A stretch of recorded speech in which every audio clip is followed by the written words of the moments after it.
Good morning, student. Today we will start the home part second ABCD paper second.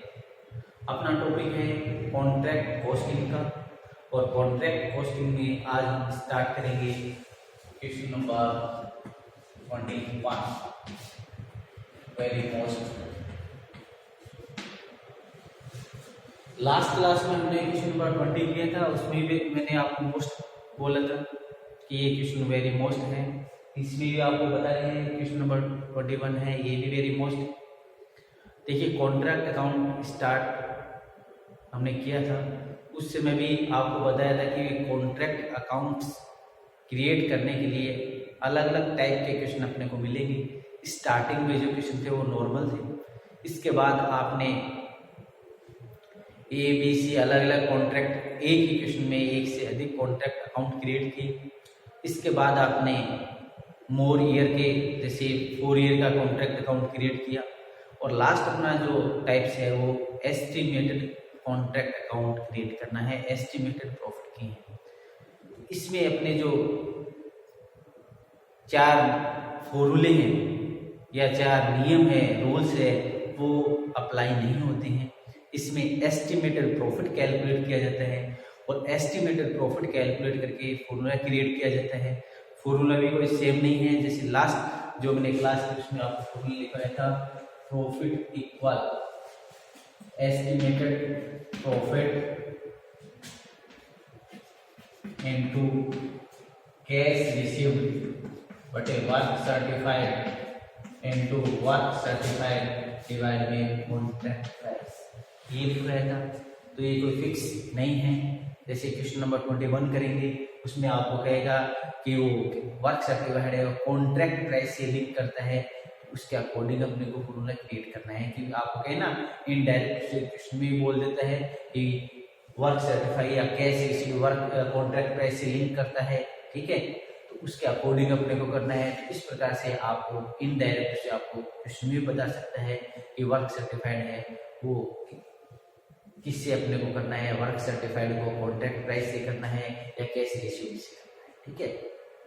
इसके according formula create किया जाता है। ये जो एस्टिमेटेड प्रॉफिट है, ये नॉर्मल क्वेश्चन में हम एस्टिमेटेड प्रॉफिट कैलकुलेट नहीं करते, नॉशनल प्रॉफिट कैलकुलेट करते हैं और उसके 2 डिवाइडेशन करके प्रॉफिट और रीजन में ट्रांसफर करते हैं। तो ये एस्टिमेटेड वाले क्वेश्चन इसलिए मोस्ट या वेरी मोस्ट होते हैं क्योंकि इसमें कुछ कैलकुलेशन एस्टिमेटेड बेस पर करनी होती है। इसमें कॉन्ट्रैक्ट कंप्लीट भी होता है और हम आइडिया लगाते हैं कि 2 महीने में, 5 महीने में, 1 वर्ष में, आगे नेक्स्ट ईयर में कंप्लीट हो सकता है। तो उस बेस पर, उस आइडिया पर हमें एस्टिमेटेड ही प्रॉफिट कैलकुलेट करना होता है और उस एस्टिमेट से ही प्रॉफिट से अपने को नेट प्रॉफिट कैलकुलेट करना होता है। इसलिए ये थोड़ा सा काम क्या है, नॉर्मल जो क्वेश्चन है उससे डिफिकल्ट रहता है। इसलिए एग्जाम में भी क्वेश्चन जो आते हैं कॉन्ट्रैक्ट अकाउंट के, तो नॉर्मली इसी तरीके के क्वेश्चन आते हैं, नॉर्मल कॉन्ट्रैक्ट के नहीं आते। जैसे सेक्शन सी है, तो सेक्शन सी में जो 20 नंबर के लिए आएगा, तो उसमें एस्टिमेटेड वाला ही अधिक क्वेश्चन देखने को मिलता है। नॉर्मल आता है तो अच्छी बात है, हमने तो सभी टाइप्स के क्वेश्चन कंप्लीट किए हैं, पर वेरी वेरी मोस्ट यही रहते हैं, रिपीटेड रहते हैं। लास्ट ईयर भी एस्टिमेट का या फिर एस्टिमेट का ही क्वेश्चन देते हैं, इसलिए इन क्वेश्चन को अपने को विशेष तैयार करना है, इन पर अधिक ध्यान देना है। जो एस्टिमेटेड वाले क्वेश्चन है ना वो, ठीक है, ये 4 या 2 या 3 या 4 क्वेश्चन है और ये 3-4 इसके एग्जाम्पल है, वो अपने को अच्छी तरह से तैयार करनी है। अब आप क्वेश्चन नंबर 21 देखिए। जैसे मैंने आपको क्वेश्चन नंबर 20 करवाया था ना, तो जो इंटेलिजेंट बच्चे हैं और जो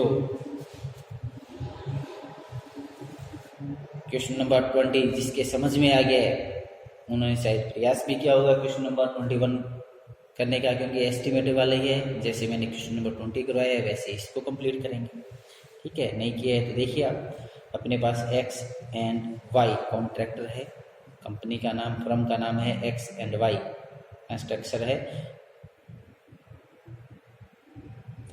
कॉन्ट्रैक्टर्स है, जिसने हाउस बनाने के लिए कॉन्ट्रैक्ट ली है और कॉन्ट्रैक्ट प्राइस है स्टूडेंट, वो कॉन्ट्रैक्ट प्राइस रुपीज है, ठीक है। ये कॉन्ट्रैक्ट प्राइस है। 1 अप्रैल को उसने स्टार्ट किया है काम। ड्यूरिंग द ईयर तक 1 वर्ष की डिटेल आपको दी है, जिसमें मटेरियल 1,44,000, वेजेज 130, प्लांट टूल्स है 40,000, एस्टिमेशन चार्जेज है वो अपने को दिए, सैलरी एक्सपेंसेस दिए हैं। ये तो सभी अपने पास है स्टूडेंट। इसके साथ ही नीचे ट्रांजैक्शन दिए हैं, ठीक है। तो फर्स्ट जो पैराग्राफ है ट्रांजैक्शन नीचे वो इसी वर्ष का है। एस्टिमेट में अपने को क्या करना होता है, करंट ईयर की डिटेल होती है, उससे हम कॉन्ट्रैक्ट अकाउंट क्रिएट करेंगे और उसके बाद एस्टिमेटिंग है उससे मेमोरेंडम कॉन्ट्रैक्ट अकाउंट क्रिएट करेंगे। और मेमोरेंडम कॉन्ट्रैक्ट अकाउंट क्रिएट करने की आवश्यकता क्यों है, एस्टिमेटेड प्रॉफिट कैलकुलेट होगा उससे, और उसके बाद अपना मेन कॉन्ट्रैक्ट अकाउंट कंप्लीट होगा। इस प्रकार से चलेंगे। तो इसमें नीचे वाले पैराग्राफ में देखिए, इसमें कोई ज़्यादा डिटेल नहीं है। आपको कहते हैं मटेरियल कॉस्टिंग है, उसको आपने अनयूज है उसको सोल्ड कर दिया है, उसकी कॉस्ट 24,000 है, 29,000 में सोल्ड किया है, ठीक है। कॉस्ट तो है मटेरियल की कितनी 24,000, सोल्ड आपने किया है 29,000। तो इसका मतलब क्या हुआ, बेनिफिट हुआ है। बेनिफिट को डीआर लिखते हैं, कितने का बेनिफिट है 5,000 का। तो आप 5,000 डीआर लिखोगे तो P&L profit on sale of material, ठीक है। और सीआर सेटल लिखोगे by cash sold off material, this one. समझ में आ गया सभी के। चलिए नेक्स्ट अपने को इसने बताया है कि आपने एक प्लांट है उसका कुछ पार्ट सोल्ड किए है 4,500 में, डेट नहीं दी है, 31 मार्च को है, ठीक है। इसकी डेट नहीं है। नेक्स्ट 31 मार्च को वो कहते हैं प्लांट टूल्स एट साइट है, तो अपने को आपने प्लांट सोल्ड किया है, सीआर सेट में लिख देना by cash sold off plant, ठीक है। और उसके बाद नेक्स्ट 31 मार्च को अकाउंट क्लोज करने की डेट को प्लांट एट साइट भी दी है। इसका मतलब कि आपके लिए जो कैलकुलेशन करनी थी, डेप्रिसिएशन लगाना था, वो काम नहीं करना है, उसने कैलकुलेट करके। अब कुछ बच्चों के कंफ्यूज रहता है कि सर प्लांट सोल्ड किया है तो आपने तो ना डेप्रिसिएशन लगाइए, फिर देखिए एक्चुअल लॉस कितना हुआ है। बिल्कुल हम करते हैं, बट उस ट्रांजैक्शन के अपने पास डेट होती है तो करते हैं कि भाई आपने 1 अप्रैल से काम स्टार्ट किया था, अब 1 नवंबर को जैसे मान लीजिए सोल्ड किया है तो हम काउंट करके डेप्रिसिएशन लगाएंगे। बट ये जो ट्रांजैक्शन है आपने सोल्ड किया है प्लांट का कुछ पार्ट, उसका ट्रांजैक्शन की डेट नहीं है अपने पास। तो स्टूडेंट जब डेट नहीं होती है तो हम उस ट्रांजैक्शन का डेप्रिसिएशन काउंट नहीं कर सकते। क्यों नहीं कर सकते, क्योंकि भी कितने मंथ का डेप्रिसिएशन चार्ज किया जाए, ठीक है। इसलिए डेप्रिसिएशन कब चार्ज किया जाता है, कब टैली की जाती है, एक्चुअल लॉस कितना है, तो उसके लिए हम टैली इसलिए करते हैं कि डेप्रिसिएशन चार्ज किया जाए। आपने 5 महीने 2 महीने आपने उसका यूज किया है तो उस प्लांट पर डेप्रिसिएशन लगना चाहिए। अब इसने ओनली इतना ही बताया अपने को कि इसको प्लांट को आपने सोल्ड किया है 4,600 में, तो आप सीआर साइड में लिखना। फिर आगे इसने कहा प्लांट एट साइड 31 मार्च, इसका मतलब क्लोजिंग बैलेंस शीट इसने बता दिया एट साइड है। तो डेप्रिसिएशन पोस्ट कुछ भी नहीं बोलता तो हम डेली करते और डेप्रिसिएशन लगाते, बट इसने लिखा है प्लांट एट साइड, इसलिए प्लांट का ट्रांजैक्शन इसने स्वयं ने किया है। आपको अलग से कोई डेप्रिसिएशन की कार्रवाई नहीं करनी है, ये अपने को ध्यान रखना है। क्लियर। चलिए इसके बाद मटेरियल एट साइड है, सीआर साइड में लिखते हैं 6,800 मटेरियल एट साइड, सीआर में लिखेंगे कैश रिसीव्ड है, अपने को दे रखा है इसने cash received.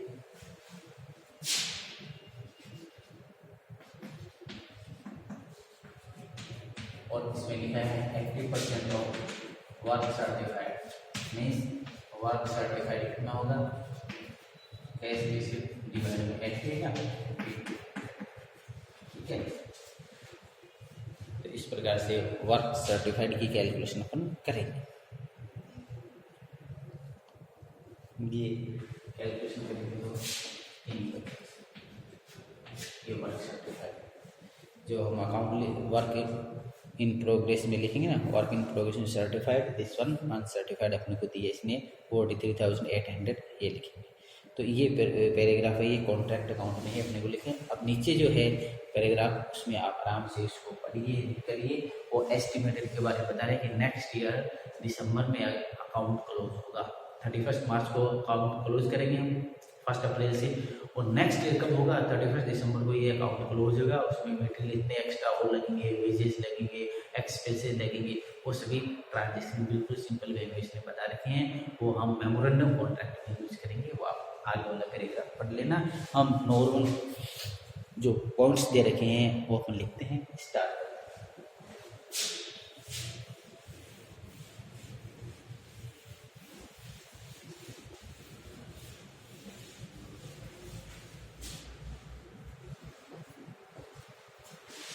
Contract account,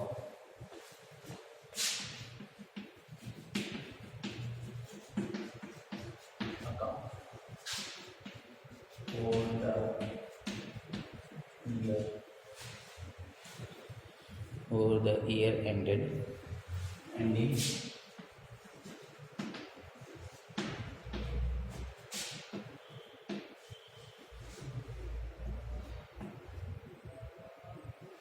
latest करते हैं इसको।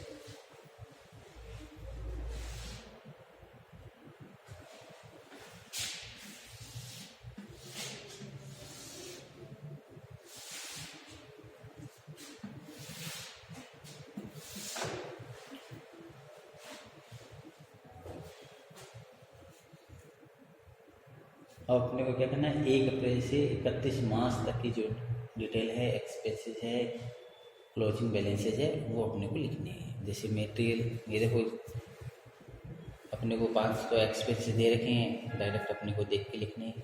तो मटेरियल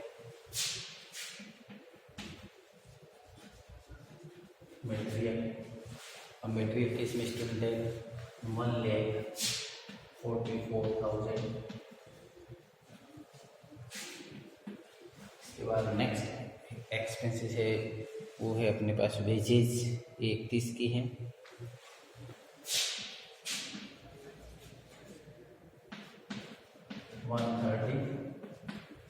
वेजेज। नेक्स्ट है प्लांट, 40,000 का है, plant and tools.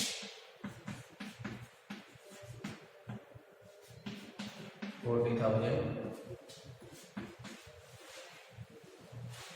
Student charges,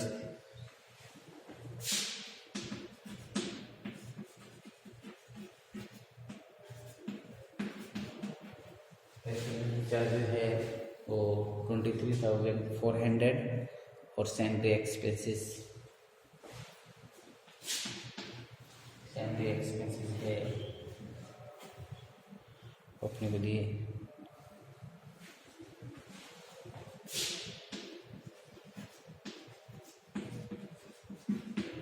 salary expenses अपने पास है 10,600।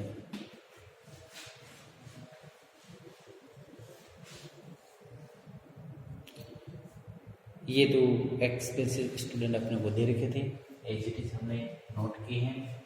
ठीक है, बुक में जो थे उसको देख के हमने लिखा है। अब इसके बाद आगे स्टार्ट करते हैं ट्रांजैक्शन। आपने मटेरियल सोल्ड किया है, वो अभी जो एक्सप्लेन किया था ना वही है। तो यहाँ लिखते हैं by cash sold off material, sold off material कितने, 29,000 जो आ गया 29,000। एक्चुअल में जो सोल्ड किया आपने, कम में किया है, अधिक में किया है, वो अपने को सीआर में फर्स्ट लिख।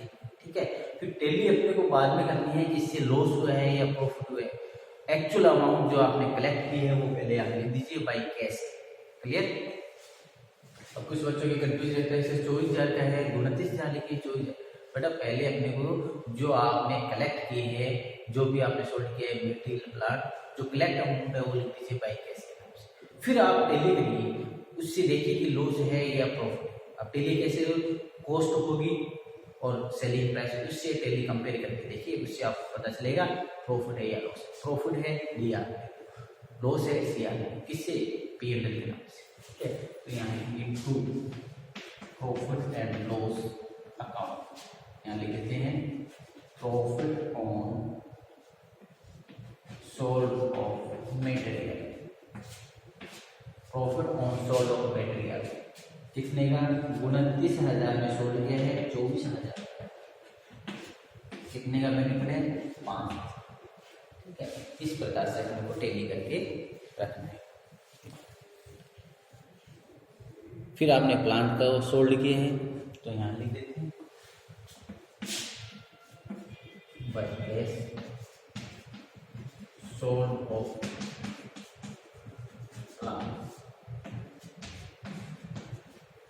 सोल्ड ऑफ प्लांट लिख दिया। अब प्लांट की सोल्ड ऑफ प्लांट में इस ट्रांजैक्शन में आपको प्रॉफिट हुआ है लॉस हुआ है, इसकी मैंने टैली नहीं की। क्यों नहीं की? इस प्लांट की कॉस्ट अपने पास नहीं है। जब कॉस्ट नहीं है तो किससे टैली करें? डेट नहीं है, डेप्रिसिएशन नहीं लगा, ठीक है। डेट कॉस्ट होती तो हम क्या करते उसकी डेप्रिसिएशन लगा के टैली करते कि इस प्लांट का हमने कितने मंथ यूज किया है, कितना डेप्रिसिएशन है, इससे क्या बेनिफिट हुआ है या लॉस हुआ है। इसके बाद मेटेरियल एट साइड है, फिर प्लांट एट साइड।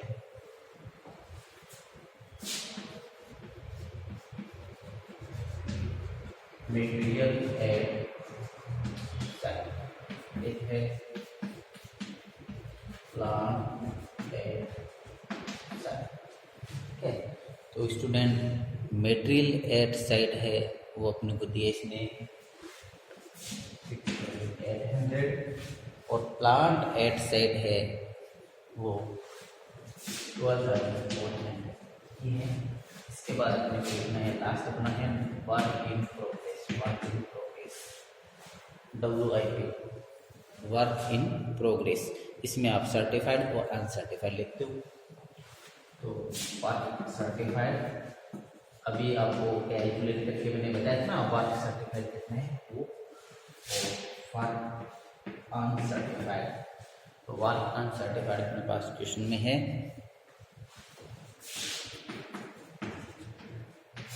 अब इसका टोटल करके बाहर रख देंगे अमाउंट में।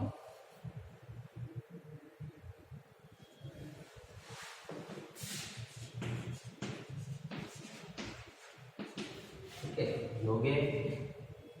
अब आपको स्टूडेंट क्या करना है, यहाँ लिखना है टू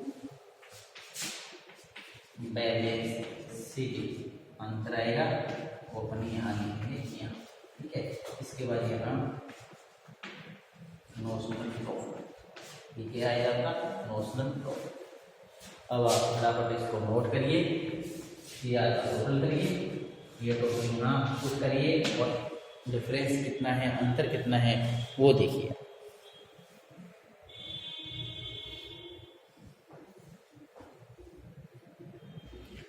यहाँ तक नॉर्मल कॉन्ट्रैक्ट अकाउंट इसी तरीके से क्रिएट किया जाता है। अब इसके बाद अपने को एस्टिमेटेड का काम स्टार्ट करना है।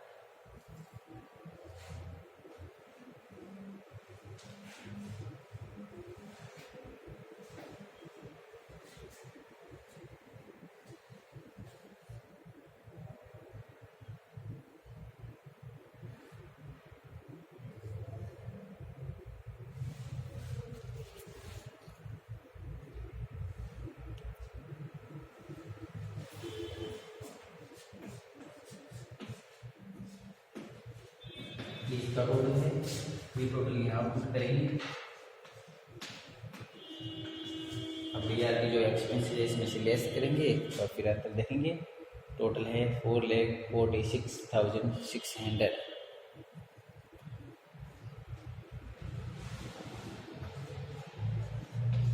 ये अंतर आया अभी 93,600 नोशनल प्रॉफिट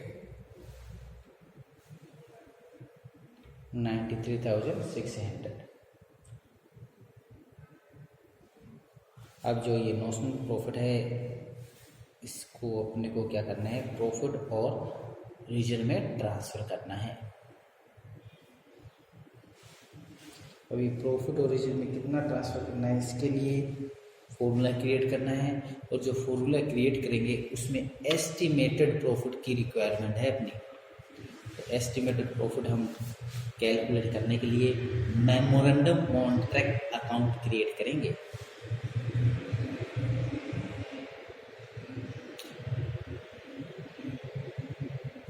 तो स्टूडेंट आप ये नोट करके 3-4 लाइन का नीचे स्पेस रखिए और ये आप सबको पता है, ये नोशनल प्रॉफिट CR साइड में लिख दीजिए बाय नोशनल प्रॉफिट 93,600, टू में रखिए टू प्रॉफिट और टू रिजर्व। प्रॉफिट हम कैलकुलेट करेंगे, रिजर्व अंतर आएगा। क्लियर, समझ में आएगा ना आपके इसलिए। अब अपने को प्रॉफिट कैलकुलेट करने के लिए फॉर्मूला क्या है, estimated profit into cash receive या वर्क सर्टिफाइड, ऐसे अपने को इसमें फॉर्मूला लगाना है, वर्क सर्टिफाइड कॉन्ट्रैक्ट प्राइस। तो फॉर्मूला क्या लगेगा, profit equal estimated profit into work certified divide में कॉन्ट्रैक्ट प्राइस। ये फॉर्मूला अप्लाई करना है। अब आप इसको तो नोट करिए, ठीक है, फॉर्मूला अभी नोट नहीं करना है। अब एस्टिमेटेड प्रॉफिट के लिए स्टूडेंट अपने को क्या करना होगा, मेमोरेंडम कॉन्ट्रैक्ट अकाउंट क्रिएट करना होगा। और मेमोरेंडम कॉन्ट्रैक्ट अकाउंट है वो अकाउंट नहीं है, अकाउंट फॉर्मेट में एक स्टेटमेंट है जिसमें हम एस्टिमेटेड प्रॉफिट कैलकुलेट करते हैं। अब ये एस्टिमेटेड प्रॉफिट क्या होता है, हम ये आइडिया लगाते हैं कि ये कॉन्ट्रैक्ट कंप्लीट होने के बाद लमसम ये प्रॉफिट होने की चांस है, ठीक है। तो इसमें इस कॉन्ट्रैक्ट पर जितने भी एक्सपेंसेस है जो लास्ट ईयर या नेक्स्ट ईयर होने वाले हैं उनका टोटल किया जाता है। कहने का मतलब टोटल एक्सपेंसेस इस पूरे कॉन्ट्रैक्ट पर कितने लगने वाले हैं और उसके बाद इससे अर्निंग कितनी होगी उसी का अंतर हम काउंट करते हैं, वो प्रॉफिट चेक किया जाता है, ठीक है। तो इसके लिए हम क्या करते हैं, एक मेमोरेंडम कॉन्ट्रैक्ट अकाउंट क्रिएट करते हैं। तो ये आपने नोट कर लिया होगा। इसके नीचे लाइनों में आपको 3 लाइन का स्पेस रखना है, टू प्रॉफिट टू रिजर्व और इधर बाय कॉस्ट, ठीक है, ये आप सबको पता है। तो हम मेमोरेंडम कॉन्ट्रैक्ट अकाउंट बनाएंगे, यानी मतलब नेक्स्ट ईयर एक्सपेंसेस कितने और होने वाले हैं उनका एस्टिमेट लगा।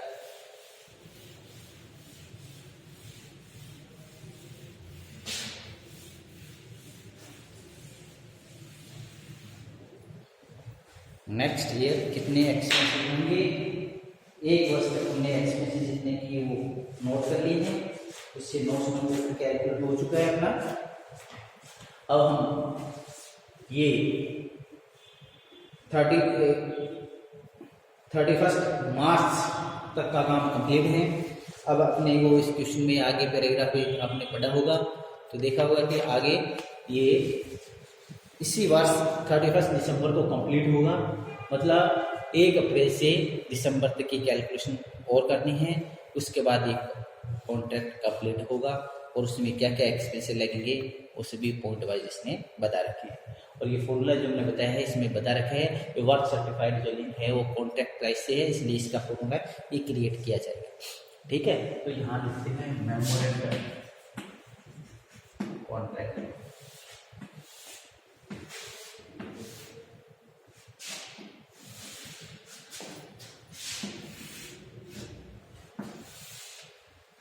ठीक है। ये ओनली टैली है, मटेरियल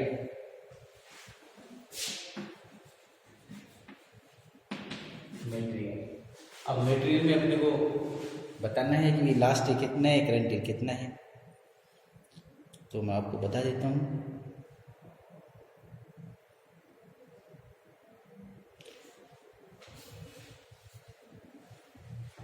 ऐसे लिख देते हैं लास्ट ईयर जब आपके सभी का, ठीक है, और ये लिख देते हैं करंट ईयर, ठीक है। लास्ट ईयर जैसे अकाउंट 31 मार्च का है ना, या प्रीवियस ईयर भी लिख सकते हो, ऐसे भी लिख सकते हो, क्योंकि वो अकाउंट अभी कंप्लीट नहीं हो ना, तो ये करंट ईयर,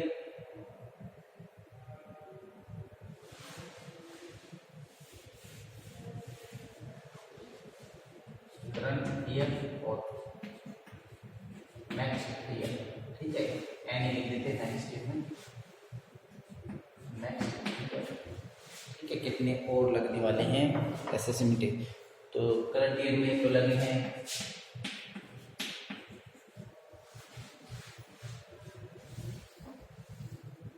और नेक्स्ट लिखने वाले हैं वो ये और फोरकास्ट के हैं, इनका टोटल कर देते हैं।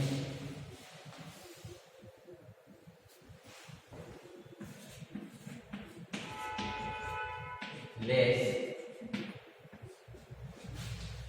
इसमें से मटेरियल टोटल है करंट में लगा है, और एस्टिमेटेड लगने वाला है नेक्स्ट ईयर और लगने वाला है, या एस्टिमेटेड लगने वाला है वो आपको इसमें पॉइंट में दे रखा है, पॉइंट नंबर 3 में वहाँ है। और इसमें से आपने टोटल में से कोई सोल्ड किया है तो बता दीजिए। तो हमने सोल्ड किया था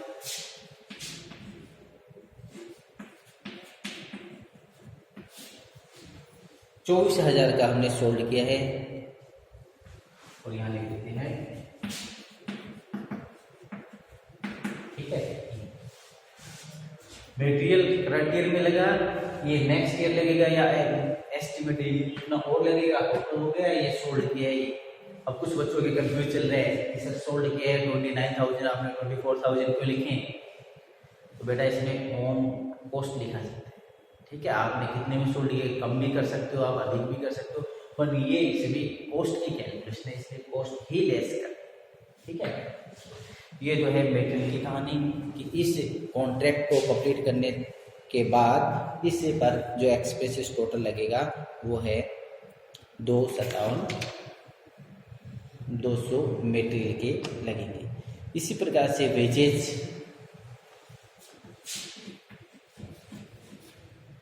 करंट ईयर में और नेक्स्ट ईयर। करंट ईयर में 1,30 लगी थी, कितनी लगी थी? 1,30, ठीक है।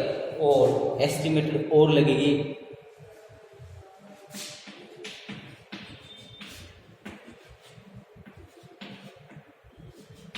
ये टोटल वेजेज है, ठीक है, 2,73,000, ठीक है। नेक्स्ट ईयर और लगेगी वो उसने बताई। इसी प्रकार से आप ये नोट कर लीजिए मटेरियल का, वेजेज का। इसके बाद हम बात करेंगे प्लांट, आगे के जो एक्सपेंस है ना उनकी बात करेंगे। फटाफट नोट करिए।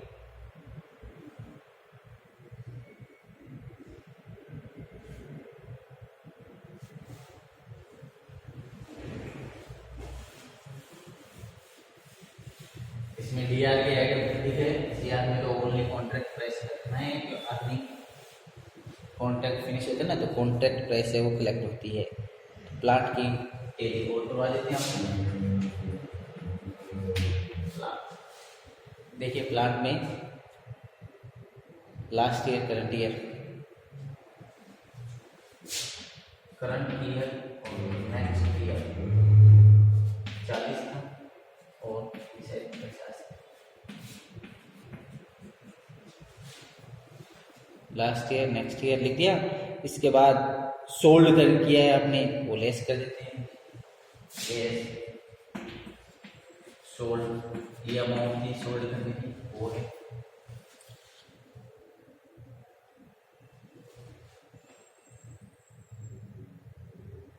और एक आप लिखोगे लेस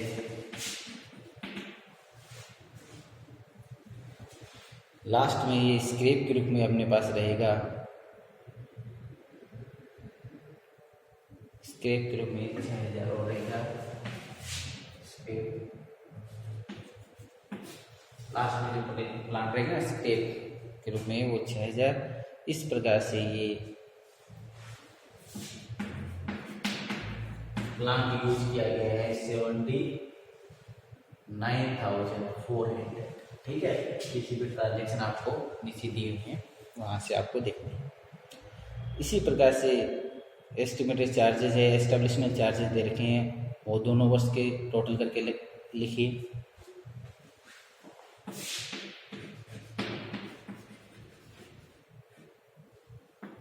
चार्जेस करंट ईयर और नेक्स्ट ईयर।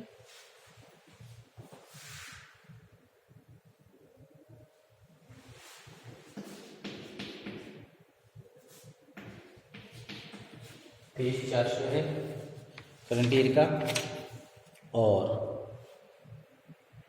एस्टिमेटेड और लगेंगे वो अपने को इसने बताए हैं 17,550 और इनका टोटल स्टूडेंट 12 रखेंगे।